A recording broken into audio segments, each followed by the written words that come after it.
Modern joint family. बेटा ससुराल जा रही है, आज से ससुराल ही तेरा घर है बेटा। जैसे सास और पति कहे तुझे वैसा ही करना है। मेरी सिखाई हर बात याद रखना, तभी सुख में रह पाएगी। संजना एक 25 साल की लड़की। अभी हाल ही में संजना की शादी वर्मा परिवार के बेटे राजीव से हुई है। संजना एक परंपरागत तरीके से पली बड़ी लड़की है। उसकी मां ने उसे एक आदर्श बहू बनाने के सारे गुण सिखाए हैं। आज संजना का ससुराल में पहला दिन है। मां की दी हुई सीख के अनुसार संजना सुबह के 5 बजे ही उठ जाती है। आज मेरी पहली सुबह है ससुराल में। मां ने कहा था बहू को 5 बजे उठना चाहिए। अच्छी बहू वही जो बिना कहे सब कर दे। मैं भी सासू मां को शिकायत का एक मौका नहीं दूंगी। संजना जल्दी से उठकर जल्दी जल्दी नहा धोकर तैयार होती है। मां ने कहा था बिना नहाए रसोई घर में कदम नहीं रखना, लेकिन सबसे पहले भगवान जी की पूजा जरूर करना। संजना सुबह सुबह 5 बजे ही मंदिर में बैठकर भजन गाने लगती है। तभी उसकी सास सुधा पिंक नाइटी में आंखें मलते हुए आती है। बहू, इतने सुबह सुबह क्या कर रही हो? मुर्गे को उठाने निकली हो क्या? संजना अपनी सास को इस तरह देखकर हैरान रह जाती है। धीरे से खुद से कहती है, हे भगवान, ये मम्मी ने क्या पहना है? वो अपनी सास से कहती है, नहीं मम्मी जी, मैं तो पूजा कर रही थी। माँ ने कहा था सुबह जल्दी उठकर पूजा करनी चाहिए। इतनी सुबह पूजा कौन करता है बेटा? जा तू भी सो जा। यहाँ 8 बजे से पहले कोई सोकर नहीं उठता, तो क्यों बिना वजह अपनी नींद बिगाड़ रही है? जा। इतना कहकर सुधा वहां से चली जाती है। लेकिन सुधा की बातें सुनकर संजना का मुंह खुला रह जाता है। ये कैसी सास है? बहू को जल्दी उठने की जगह लेट उठने को कह रही है। पहली बार सास का ये रूप देखा मैंने तो। कहीं मैं सपना तो नहीं देख रही। संजना अपने कमरे में चली जाती है। खाली बैठे बैठे उसे पता ही नहीं चलता कब उसकी आंख लग जाती है। जब वो सोकर उठती है तो घड़ी में 8:30 बज रहे थे। उसका पति राजीव भी उठ चुका था। संजना हड़बड़ाते हुए उठती है। अरे बाप रे, 8:30 बज गए, मैं सोती कैसे रह गई? मम्मी जी ने कहा था सब लोग 8 बजे तक उठते हैं, सब उठ गए होंगे। पहले दिन मुझे सबसे सुनने को मिलेगा, क्या करूं मैं? जैसे ही संजना बाहर आती है, देखकर हैरान रह जाती है। राजीव सबके लिए चाय बना रहा है और सुधा भगवान जी की पूजा कर रही है। ये क्या देख रही हूं मैं सो रही थी और सब काम कर रहे हैं। संजना जल्दी से राजीव के पास आती है और कहती है, अरे ये आप क्या कर रहे हैं? आप चाय क्यों बना रहे हैं? लाइए मुझे दीजिए, मैं करती हूँ। मुझे माफ कर दो, मेरी आंख ही नहीं खुली। सॉरी, आगे से लेट नहीं होगा। राजीव मुस्कुराते हुए कहता है, अरे तुम माफी क्यों मांग रही हो? रोज मैं ही तो चाय बनाता हूँ, तो आज भी बना ली। और रही बात तुम्हारे लेट उठने की, सो इट्स ओके। तुम भी इंसान ही हो यार, कभी कभी लेट हो जाता है। संजना का मुंह तो खुला का खुला रह गया। माँ ने बताया था ससुराल वाले बहुत सख्त होते हैं। ये लोग तो बहुत कूल है। बहू देर तक सो रही है, बेटा चाय बना रहा है, सास मॉडर्न ड्रेस पहनती है और आरती भी करती है। संजना ये सब सोच रही थी कि उसकी ननद रिद्धिमा की एंट्री होती है, वो भी शॉर्ट ड्रेस में। संजना उसे देखकर हैरान रह जाती है। दीदी, आप इतने छोटे कपड़े पहनकर कहाँ जा रही हो? भाभी मैं जा नहीं रही हूँ, आ रही हूँ पार्टी से। ये सुनकर संजना की सिट्टी पिट्टी गुल हो जाती है। हाय राम, दीदी आप ऐसे सबके सामने कह रही हैं आप पार्टी में थी, वो भी पूरी रात? तो क्या हुआ भाभी, सब जाते हैं, आप नहीं गए क्या कभी? संजना ठिठक जाती है। दीदी ये कैसी बातें कर रही हो आप? मैं भला पार्टी में क्यों जाने लगी? फिर वो खुद से ही कहती है, ये अभी बाहर से आ रही है। माँ तो कहती थी बेटी घर से देर रात बाहर निकली तो पूरा खानदान बदनाम हो जाता है, लेकिन यहाँ तो सब नॉर्मली बैठे हैं, किसी को फर्क नहीं पड़ रहा। भाभी प्लीज एक ग्रीन टी बना दो, हैंगओवर मार रहा है। तभी सुधा आकर रिद्धिमा के पास बैठती है।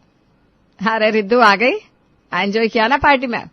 एंजॉय क्या, पूरा ब्लास्ट हुआ मम्मी, बहुत थक गई हूँ। बस अब 12 बजे तक कोई उठाए ना।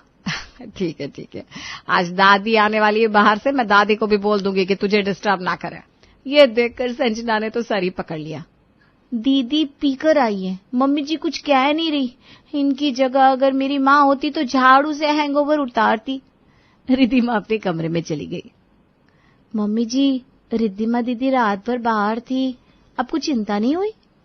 बिल्कुल हुई, पर मुझे उस पर भरोसा है। हमने उसे सही और गलत की समझ दी है, रोक टोक नहीं। हर बेटी को थोड़ी आजादी मिलनी चाहिए, तभी तो वो सशक्त बनती है। लेकिन समाज, लोग क्या कहेंगे? लोगों की सोच पर नहीं, अपनी बेटी की सुरक्षा और आत्मविश्वास पर ध्यान देना ज्यादा जरूरी है। सुधा की बातें सुनकर संजना सोच में पड़ जाती है।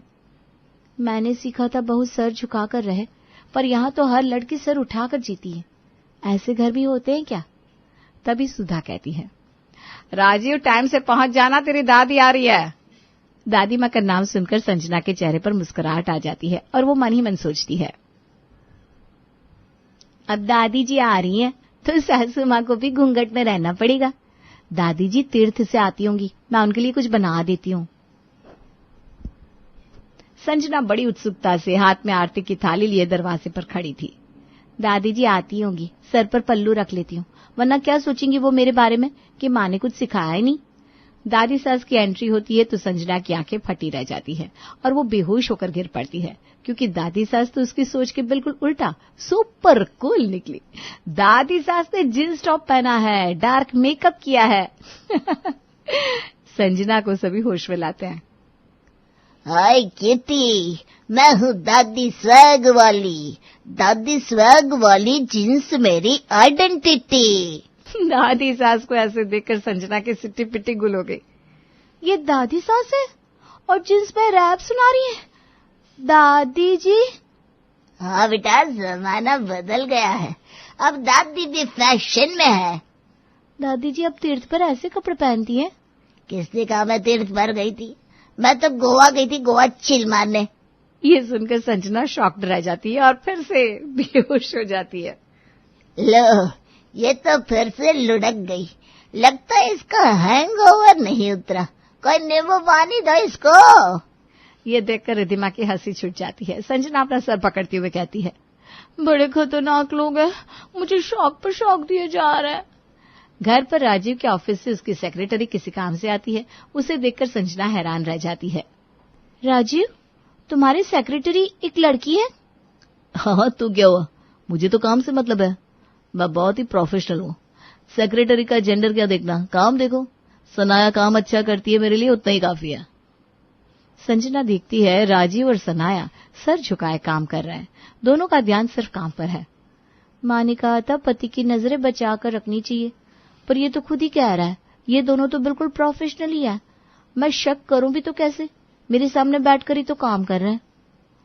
सर, क्लाइंट को प्रेजेंटेशन के आखिरी स्लाइड में प्रॉफिट ग्राफ ज्यादा इम्पैक्टफुल चाहिए था। मैं सोच रहा हूँ ग्राफ को थोड़े स्टोरी टेलिंग स्टाइल में डालते हैं, लेकिन नरेशन को लेके मैं श्योर नहीं हूँ। उसी वक्त संजना ट्रे में स्नैक्स लेकर आती है। अरे संजना, जरा सुनो तो, तुम्हारा कहानी सुनाने का अंदाज कमाल का है। जरा बताओ ना, ये ग्राफ क्लाइंट को कैसे एक्सप्लेन किया जाए ताकि वो इमोशनली कनेक्ट करे। ये सुनकर संजना हैरान रह जाती है। मैं क्या बताऊं, ये तो आपके ऑफिस का काम है। हाँ, तो क्या हुआ, तुम घर में सबको इतने अच्छे से संभालती हो, और जो लड़की घर को इतने अच्छे से मैनेज कर सकती है वो ऑफिस का प्रोजेक्ट भी अच्छे से कर सकती है। ये देखो, यहाँ ग्रोथ दिखानी है, लेकिन साथ में ये भी कि हमारी कंपनी ने मुश्किल वक्त कैसे गुजारा। तुम्हारा टच चाहिए, हमारे लिए भी कुछ नया एक्सपीरियंस हो जाएगा। सनाया भी मुस्कुराकर हाँ में सिर हिलाती है। सच कहूं तो सर अक्सर आपकी तारीफ करते हैं, अक्सर आपकी राय से प्रोजेक्ट में हेल्प ही मिलेगी। आप मेरी राय लेंगे? क्यों नहीं, शादी का मतलब सिर्फ खाना बनाना, घर के काम करना नहीं होता। तुम सिर्फ मेरी पत्नी नहीं, मेरी इक्वल पार्टनर हो। तुम्हारी थिंकिंग प्रैक्टिकली और इमोशनली दोनों बैलेंस करती है, तो फिर तुम्हारी सलाह लेने में समस्या क्या है बोला? राजीव की बातें सुनकर संजना भावुक हो जाती है, उसकी आंखें नम हो जाती है। माँ कहती थी पति के काम में दखल मत दो, पर यहाँ तो पति खुद कहता है तुम्हारी सलाह जरूरी है। शायद यही बराबरी होती है जो रिश्तों को मजबूत बनाती है। मैंने पिछले जन्म में जरूर कोई पुण्य किए होंगे जो इतना अच्छा पति मिला। संजना पूरे आत्मविश्वास से राजीव की प्रोजेक्ट बनाने में मदद करती है। तो यहाँ इस ग्राफ में पीछे वाले साल के लॉसेस को लर्निंग फेज बोलिए, और फिर वहां जो जंप है ना उसे बाउंस बैक विद स्ट्रेटेजी, मतलब कि हार से सीखा और आगे बढ़े। संजना की सूझबूझ देखकर राजीव खुश होते हुए कहता है, एग्जैक्टली यही तो चाहिए था, तुम कमाल हो संजना। पति के मुंह से तारीफ सुनकर संजना बहुत खुश हो जाती है। सुधा, शकुंतला और रिद्धिमा मेहमानों की लिस्ट बना रही है। संजना कहती है, आप लोग मेहमानों की लिस्ट बना रहे हो, कोई फंक्शन है क्या घर में? फंक्शन नहीं, किटी पार्टी है कल, उसी की लिस्ट बना रहे हैं। संजना शॉक्ड। क्या इस घर में किटी पार्टी होती है? तुम भी अपनी सहेलियों को बुला लो, हमारी भी मुलाकात हो जाएगी उनसे। मैं अपनी सहेलियों को कैसे बुला सकती हूँ? ये तो मेरा ससुराल है ना। तो क्या हुआ, ससुराल ही तो है, कौन सा पानीपत का मैदान है। मम्मी जी की, मेरी, रिद्दू की, सबकी सहेलियां आ रही है, तो तुम्हारी क्यों नहीं? माँ तो कहती थी किटी पार्टियां तो बिगड़ी हुई औरतों का शौक होता है, लेकिन यहाँ तो सासू माँ और दादी जी खुद ही मेजबान है। ऊपर से घर की बहू को कह रही हैं अपनी सहेलियां बुला लो। कमाल के यहाँ के लोग। अगले दिन घर में किटी पार्टी होती है। लड़कियों, आज का गेम है पति से जुड़े सवालों का झूठा जवाब। सभी ठहाका लगाकर हंसती हैं। मम्मी, इस बार दादी जी सब पर भारी पड़ेंगी। अरे बेटा, मैंने 2-2 जमानों से पति को झेला है, जवाब भी डबल ही मिलेगा।